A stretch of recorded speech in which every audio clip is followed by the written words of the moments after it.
আসতে পারতাম।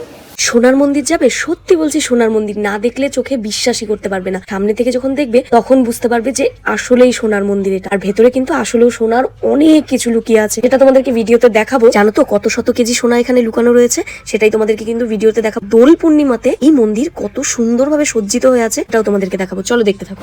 কত পুণ্যের কাজ এটা, এটা করেছিল। আমরা রাতে এসেছি, সেই জন্য আলোকসজ্জাটা দেখতে পাচ্ছি না। আমি ফটো তুলতে ভালোবাসি, আমার বড় ফটো তুলতে ভালোবাসে না। Hello guys, welcome back to my channel. আজকে আমরা চলে আসছি প্রণামী মন্দির দোলযাত্রার দিনে। কি সুন্দর সাজিয়েছে সেটাই তোমাদেরকে দেখাবো, চলো ভিডিওটা দেখতে থাকো। বাবিনের এই হেল্পিং নেচারটা আমার ভীষণ ভালো লাগে। এই আন্টি দুটো বলছিল ওনাদেরকে ফটো তুলে দেওয়ার জন্য। বাবিন অনেকক্ষণ ধরে ওনাদেরকে ফটো তুলে দিল। তারপরে আমরা কিন্তু ভেতরের দিকে প্রবেশ করলাম। যখন ভেতরের দিকে যাচ্ছি চক্ষু তো চড়ক গাছ হয়ে যাচ্ছে যেন।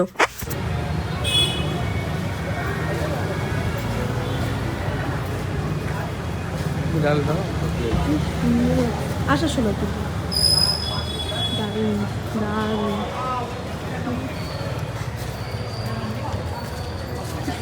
সাজিয়েছে। ইস্কনে তো বেশ সুন্দর সাজিয়েছে গো। ইস্কনে কালকে গিয়েছিলাম তো।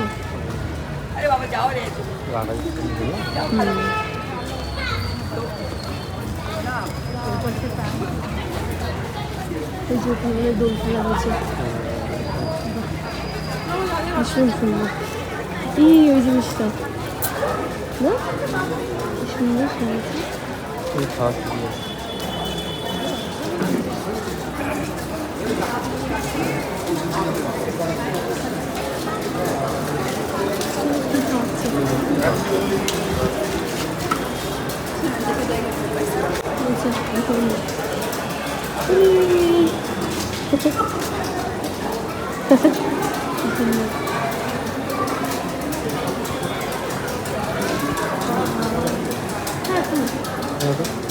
ঠিক আছে চল।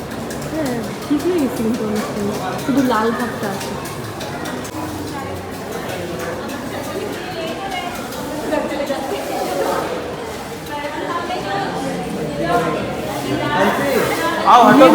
झाड़ू करने दो।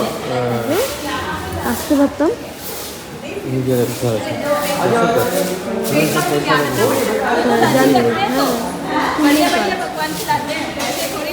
জানি করতে পারা মানে ভাগ্যের ব্যাপার, সবাই পারে না।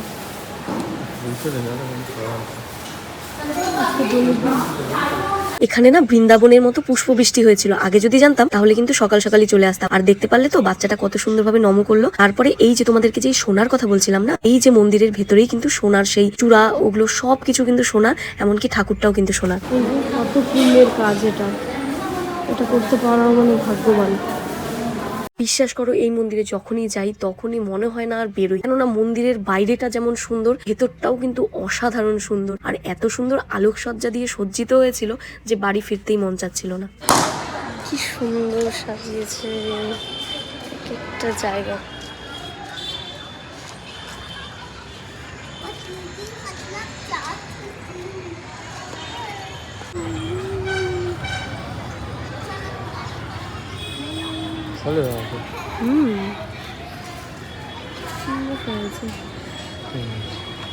ওদের সামনে চলে যাচ্ছে, তুলে দিবে। কি সুন্দর। আচ্ছা এবার তোমরাই বলো তো, এত সুন্দর এরকম সোনার মন্দিরটা দেখে কেউ কি বলবে যে না এটা সোনার মন্দির না? দেখেই তো মনে হচ্ছে যেন সত্যিকারের একদম সোনার মন্দিরটা স্থাপিত করা হয়েছে। যদিও এটা সোনার মন্দির নয়, কিন্তু ভেতরে কিন্তু সোনার অনেক কিছুই রয়েছে। আর আমিও দাঁড়িয়েছিলাম, বাবিন একটা ছোট্ট মোট্ট ক্লিপস নিয়ে নিল। তারপরে দেখো ওই সাইডে আবার দোল খেলাও হয়েছিল, সেই সাইডটাতেও কিন্তু আমরা যাবো। তো চলো ভিডিওটা দেখতে থাকো। সত্যি কথা বলতে যারা শিলিগুড়ির বাসী হয়ে এই মন্দিরে যাওনি তারা অবশ্যই ভিজিট করো, মনটা সত্যি বলছি ভীষণ ভালো হয়ে যাবে। কি সুন্দর এখানে দোল খেলা হয়েছিল, আমরা রাতে এসেছি, সেই জন্য আলোকসজ্জাটা দেখতে পাচ্ছি, না হলে তো দেখতেও পারতাম না। খুব সুন্দর আলোকসজ্জা, দারুণ।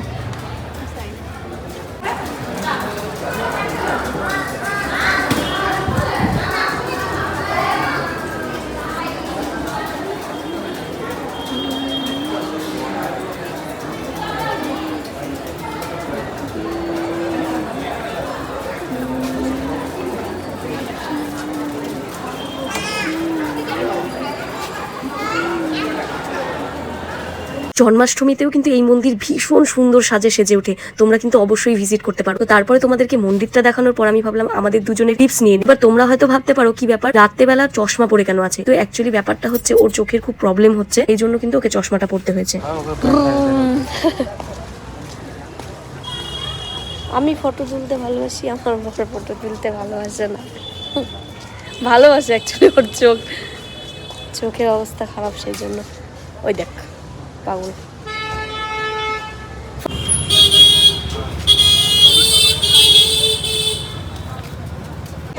সো আমরা এখন চলে যাচ্ছি, খুব সুন্দর সাজিয়েছে, ডেকোরেশন অসাধারণ করেছে। জাস্ট দেখো ডেকোরেশনটা, উফ আমার তো যেতে ইচ্ছে করছে না এখান থেকে, আলাদাই। তারপর যাই হোক আমরা ওখান থেকে বেরিয়ে ফার্স্টে খেলাম চিকেন পকোড়া আর তারপরে চিকেন পকোড়া কাটলেট খাওয়ার পরে এর তো আর থামে না, তারপরে গেলাম মোমোর দোকানে। যদিও আমি মোমো সেরকম খাইনি, কেননা আমার একটু প্রবলেম রয়েছে, সেই জন্য। তো চলে গেছিলাম কিন্তু আমাদের বিধান মার্কেটের অটো স্ট্যান্ডের, এখানকার মোমো কিন্তু খুব ফেমাস। এইদিকে বাবিন আমাকে না খাইয়ে দিয়েছিল একটা, যেন আমি ক্লিপস নিচ্ছিলাম জন্য, ও বলছিল হয়েছে হয়েছে ক্লিপস নিতে লাগবে না। অ্যাকচুয়ালি ও তো আমার জন্য করতেই থাকে। সত্যি বলতে সবকিছু যদি ক্লিপস নিতে যাই তাহলে তো ভিডিও অনেক লম্বা হয়ে যায়। যাই হোক, ভিডিওটা তোমাদের কেমন লাগলো অবশ্যই জানিও, ডেকোরেশনটা কেমন ছিল টেম্পলের সেটাও জানিও। দেখা হচ্ছে নেক্সট ভিডিওতে খুব তাড়াতাড়ি। টাটা।